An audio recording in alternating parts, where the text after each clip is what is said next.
So welcome to another edition of Rapid Fire Reviews. So basically I have to do these whenever I get really behind on the current movies that are coming out in the year, and I gotta binge watch them and then binge review them. So that is what happened today. But I find I only do this for movies where I can actually make decent reviews and not have to really do deep dives into them in terms to talk about my thoughts about it, what I thought about the movie, the plots, things like that. Things that I can easily do quick reviews that will give you the summary that I think does these movies justice in terms of review and my recommendations for them. And this time we have three of them, which is Werewolves Within, The Last Duel, and The Many Saints of Newark. And I'm going to review them in that order. But yeah, without further ado, let me bring you my reviews for these three films that came out this year. So starting off the rapid fire reviews, we have Werewolves Within. This is a comedy slash horror movie that takes place in a small little town where a sheriff has been relocated to basically oversee a small little town for about 8 months while another deputy is on leave. And as soon as he gets there, basically the whole town goes to shit. Power generators get slashed by some unknown creature that they have to figure out what exactly it is. And maybe just someone trying to sabotage the town. All the roads are blocked off due to a snowstorm, so everyone is trapped within the town, and there have been a couple of disappearances, and a lot of people are blaming one of the town's residents, saying that he's a murderer and he's the one who must be doing all these things. And every single person has a motivation to want everyone else dead, but basically all the residents of this town take shelter in this small little cottage. It is up to the sheriff and the mail lady, who just recently too made her post here, to basically figure out what's going on and what creature they're dealing with in the town, and also too trying to keep everyone alive even though everyone's hiding something. And I found that this movie absolutely is hilarious. The comedy is gold. The one-liners and the quips are really, really funny. The characters are super quirky and fun too. But I found that as this movie progressed, and definitely by the end, this movie really just got too silly, fell apart.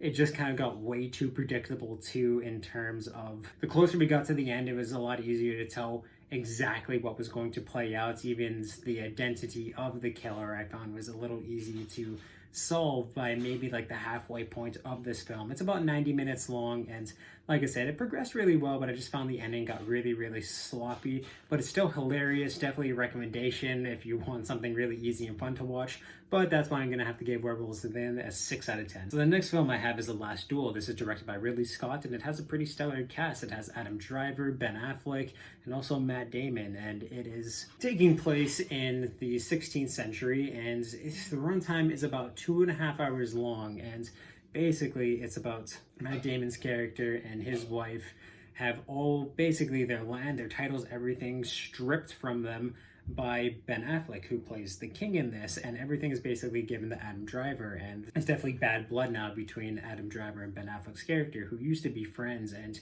war generals. But with all this loss and basically Matt Damon's character feeling like he's wronged, he keeps suing the king basically to get his title and everything back. And then a big revelation comes when Ben Affleck's wife makes an accusation that she was raped by Adam Driver's character, and this sets forth a huge revelation of events, and of course a huge court case during the 1600s, because a woman accusing a man of such a thing as rape was unheard of, unspeakable, and just almost pure hubris at this point in time. And there definitely is some good commentary on this issue. But this movie is filmed in technically 4 parts, but 3 major parts, which is the 3 perspectives of Matt Damon's character, Adam Driver's character, and Matt Damon's wife. And I found that all 3 parts are so similar to one another. So if you're almost watching like the same hour every single section of this movie, and that just got very tedious because every single one didn't really add more onto the other. Like, you can basically tell what happened with each character's perspective as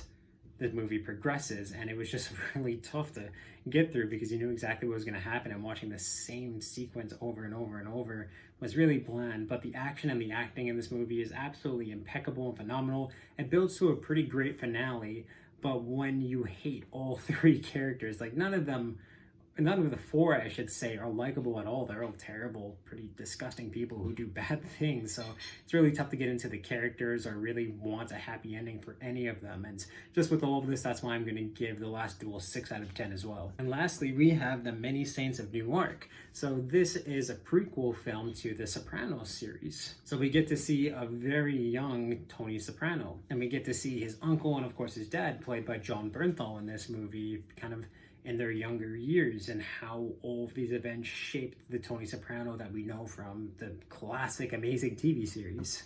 But in a sense, I didn't really find that we got much of that. I thought that we were going to see a lot more nurturing of Tony in this film, where a lot of it is about his uncle, and just we didn't really have too much engagement between the two of them until maybe the last half an hour of this film, and even then there's not a whole lot of it. And I found all the events that follow Jon Bernthal and of course his brother in this film just really, if you watch the show, you kind of know what takes place. It doesn't add anything new to the Sopranos universe. It doesn't really do a lot to shape Tony Soprano, where, like I said, there isn't a lot of nurture. You can tell that he was inspired by his uncle, but you don't really see a whole lot of it. And I just wish there would have been a lot more interaction, and maybe even some missions, heists that they would have pulled off together truly in this film, because a lot of it just felt empty and that it didn't add anything to the Sopranos universe or really the characters. I found too that all the references were just kind of like referencing little quick one-liners that most people who even watch the show might not have been able to catch or remember all the time. So I just found that it felt a little flat and bland to me in a lot of points, and I truly wish that there was more. It is shot very, very well. The music's great. The acting is fantastic for, like, I want to say the majority of the cast, but I just felt like they needed to add a lot more to make this movie so much more enjoyable. And that is why, too, just with everything together, I have to give The Many Saints of Newark a 6 out of 10. So yeah, with all these reviews taken together, that is, well, taken together, it's all 666. Wait.